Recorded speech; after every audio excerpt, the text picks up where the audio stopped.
There you go. Hi, I'm Tom Grizzetti. I'm Jack Rossi. You don't normally see us in these movies because we're sort of behind the scenes for the creative process.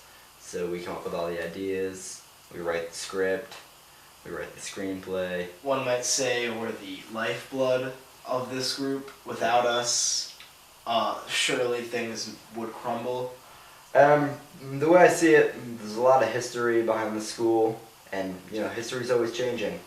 Some things found true, some things found false.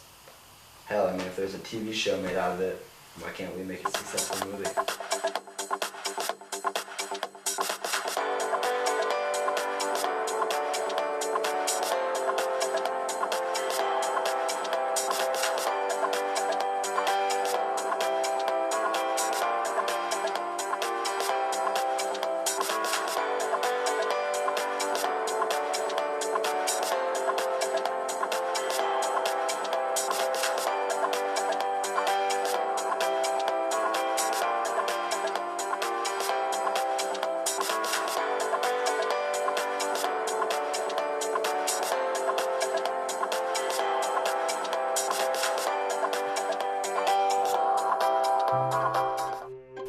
So one myth that I feel like is not appreciated enough in this school is how Mr. Brennan, Baby Brennan, actually got his job.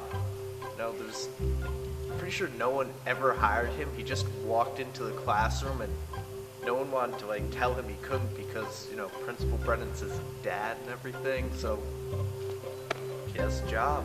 I believe that former teacher Tim Dealey is like Lord Voldemort, and he has broken himself up into 7 Horcruxes that are staying around the school.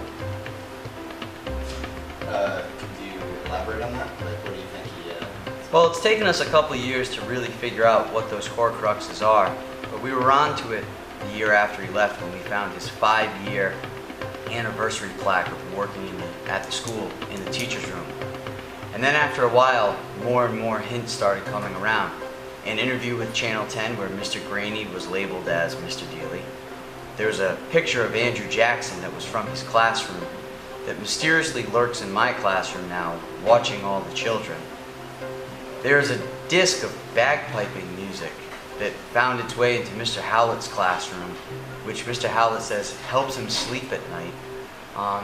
Also, if you look very closely along with one of the posters around the school, there's a small picture in one of them of Mr. Dealey riding a mechanical bull with a cowboy hat that I don't remember ever happened and magically has reappeared.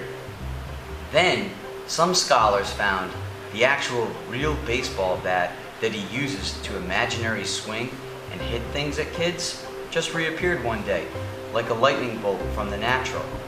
And also, the 7th Horcrux, and the one that made people really believe, is the appearance of the anti-Dealey, sophomore Timothy D. Lee, who in all cases is the exact opposite of our pasty friend Mr. Dealey. Young Mr. Tim D. Lee really, is the anti-Dealey and the 7th Horcrux. There's a fight club starting up at Rocky Point Park. Fight Club, well, first rule is, don't talk about Fight Club, but, I just feel like it needs to get out there. His title and everything, champion of Rocky Point. It's great. It's a great thing, and you just fight to the death. We throw the bodies down in the well. There's a Hendricken dollar in it. Well, if you go up there on a Tuesday, a Monday, or Saturday, and you order mozzarella sticks, in this order, mozzarella sticks, you order the chicken sandwich, you buy a salad, you buy Pop-Tarts, you buy another order of mozzarella sticks, and then you do 1 hot dog without the bun, so it's just like the wiener. One of the lunch ladies will say, we'll give you a paper just like this, and it'll be the $100 and they take you in the back, and you get to choose whatever you want on the menu for $1. One of the myths that roams these mysterious halls is the fact that the school actually openly supports the Democratic Party, and especially President Barack Obama. Through our research, not much was found except for this one book that clearly presents his presidential campaign slogan. Yes, we can. After much research, we believe that this is the only piece of evidence. So this case is going to be branded inconclusive. Rumor has it that the calendar money is stored somewhere in this book.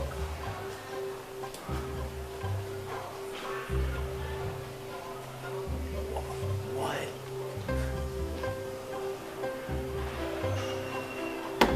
This myth is busted. Isn't there a pool on the roof? Excuse me, sir. Sir, where are you coming from? Oh, why do you have a towel? Oh, just clean up on the roof. Where do you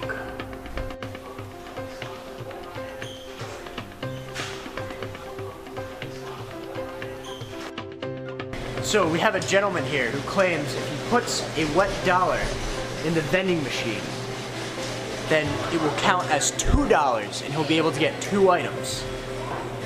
Sir, present your argument. Because dollar, the machine, Dollar is wet. and it goes. Sometimes it doesn't work.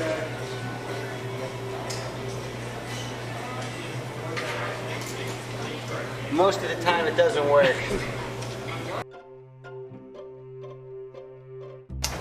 My myth is that Oscar actually owns this whole school. I've heard many rumors that Oscar has been owning the school for quite a long time now, actually. I see him, I'm on the late bus every day, and I see him look around the school with his minions, and they're just sweeping the floor. Sometimes I see him in the art room just touching the clay.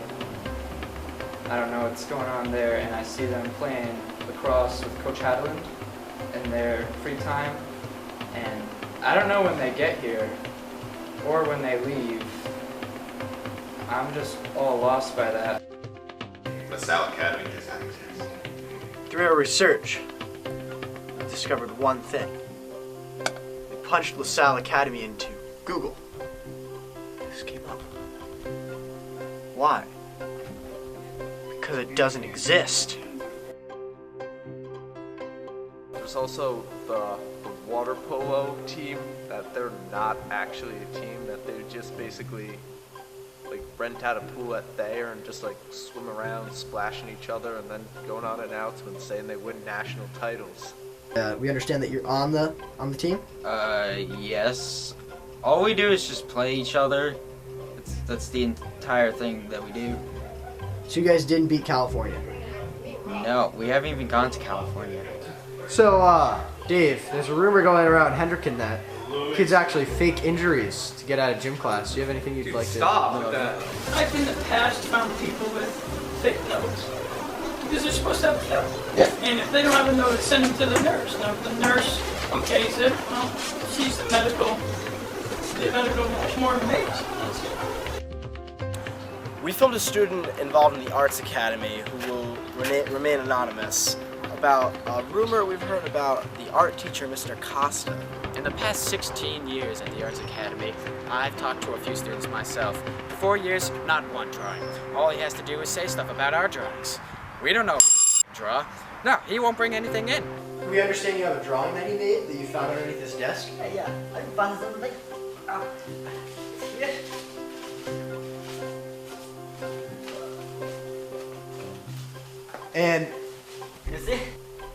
And that is Mr. Costa's signature at the bottom of the drawing, isn't it? Look at those stick figures. Rumor has it that the only people do media arts are those that like to dress up. I need a camera. I have not camera! Damn it, Katie. You can turn around and say.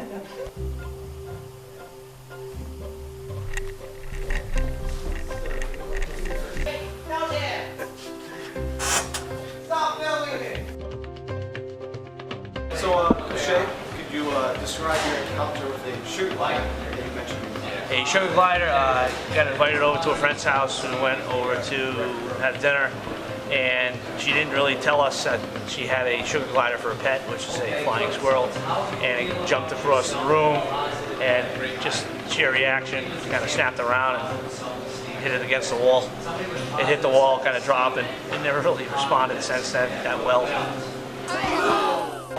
ESPN Minute. Back when I was a student at the University of Rhode Island, we had the basketball team had the games going on, and they actually had it televised as the Kilt Man Timeout, where I would actually run up and down the entire stadium wearing my kilt and waving a URI flag during all home games for URI basketball. ESPN actually picked it up and did a little bit with it. It was a lot of fun, actually. I was detained. For track and field, a lot of people think of it as just the running, but the field part is that there's throwing. So you get the hammer, which if you look at it, it kind of looks like an Acme explosive device from a cartoon. So before the tragedy of 9/11, we used to carry all of our implements on the plane with us. So I would have my wires attached and put it in the bag, and the ball itself would look kind of like a little Acme explosive. So somebody saw it in the X-ray machine. They didn't know about the event in track and field, which is the hammer. So they detained me for a good 45 minutes about questioning about me trying to bring explosives onto an aircraft.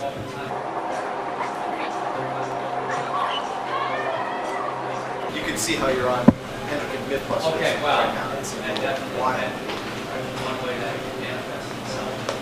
Okay.